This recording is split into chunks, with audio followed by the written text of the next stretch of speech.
Hello everyone, welcome back to Shashi వంట శాల. ఈరోజు వీడియోలో ఎగ్ రైస్ని ఎలా ప్రిపేర్ చేసుకోవాలో చూపించబోతున్నానండి.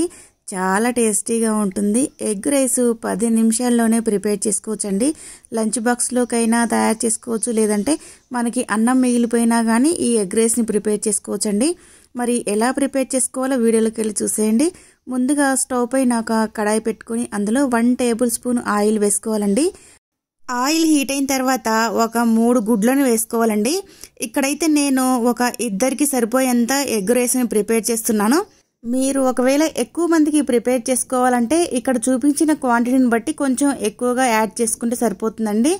ఇలా 3 గుడ్లని వేసుకున్న తర్వాత గుడ్లు వేసుకున్న వెంటనే మనం కలుపుకోకూడదండి. అలా కలిపినట్లయితే గుడ్లు అనేవి మనకి పొడి పొడిగా అయిపోతాయి.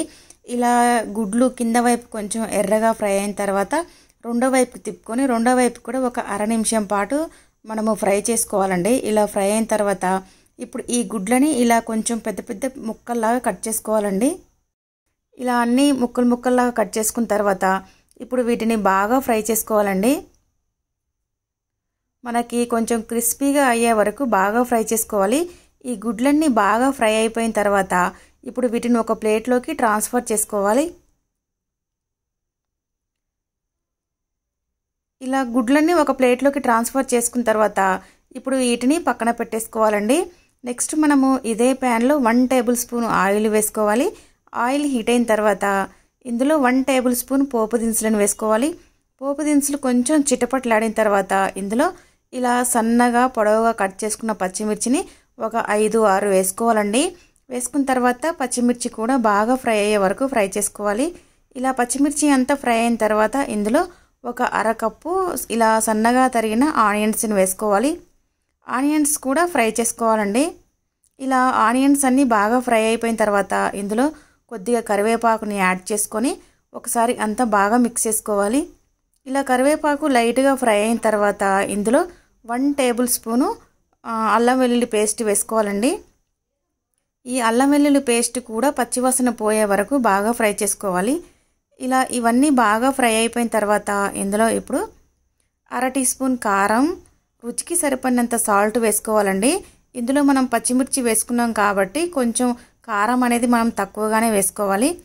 ఇలా వేసుకొని అన్నీ ఒకసారి బాగా కలుపుకున్న తర్వాత ఇందులో ఇప్పుడు రైస్ని యాడ్ చేసుకోవాలండి. రైస్ అనేది నేను ఇక్కడ 1 కప్పు రైస్ని ఉడికించుకొని ఇలా పొడి పొడిలాగా చేసుకొని ముందే రెడీగా పెట్టుకున్నానండి. ఇలా రెడీ చేసి పెట్టుకున్న రైస్ని మనము ఇప్పుడు దీంట్లోకి యాడ్ చేసుకోవాలండి. ఇక్కడ నేను 1 కప్పు రైస్ని మాత్రమే చేస్తున్నానండి. ఇక్కడ నేను ఇద్దరికి సరిపడా మాత్రమే ఎగ్ రైస్ని ప్రిపేర్ చేస్తున్నాను. ఇలా రైస్ అంతా వేసుకున్న తర్వాత ఒకసారి అంతా బాగా మిక్స్ చేసుకోవాలి. ఇలా రైస్ అంతా బాగా మిక్స్ అయిపోయిన తర్వాత ఇందులో ఒక పావు టీ స్పూన్ చికెన్ మసాలాని యాడ్ చేసుకోవాలి. అదేవిధంగా మనం ముందుగా ఫ్రై చేసి పెట్టుకున్న ఎగ్స్ని కూడా ఇందులో యాడ్ చేసుకోవాలి. ఇలా అన్నీ వేసుకున్న తర్వాత ఒకసారి అంతా బాగా మిక్స్ చేసుకోవాలండి.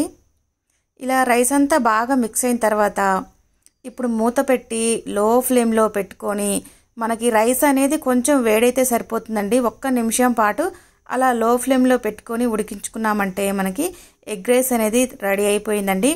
ఇలా మూత తీసి ఒకసారి అంతా బాగా మిక్స్ చేసుకోవాలండి. ఇలా మిక్స్ అయిన తర్వాత మనం ఇప్పుడు సర్వింగ్ ప్లేట్లోకి తీసుకొని సర్వ్ చేసేసుకోవడమే. ఎంతో టేస్టీగా ఉండే ఎగ్ రైస్ అనేది రెడీ అయిపోయింది ఫ్రెండ్స్. మీరు కూడా ఒకసారి తప్పకుండా ట్రై చేయండి. టేస్ట్ అయితే చాలా బాగుంటుంది. మరి ఇలా సింపుల్గా లంచ్ బాక్స్లోకైనా ప్రిపేర్ చేయొచ్చండి. లేదంటే మనకి అన్నం మిగిలిపోతుంది కదా, ఆ అన్నంతో కూడా ఈ ఎగ్ రైస్ని ప్రిపేర్ చేసుకోవచ్చండి. ఎలా తయారు చేసుకున్నా కానీ టేస్ట్ అయితే చాలా బాగుంటుంది. మరి మీకు ఈ వీడియో నచ్చితే తప్పకుండా లైక్ చేసి షేర్ చేయండి. మరి నా ఛానల్ని ఎవరైనా ఫస్ట్ టైం చూస్తున్నట్లయితే సబ్స్క్రైబ్ చేయండి. Thank you for watching.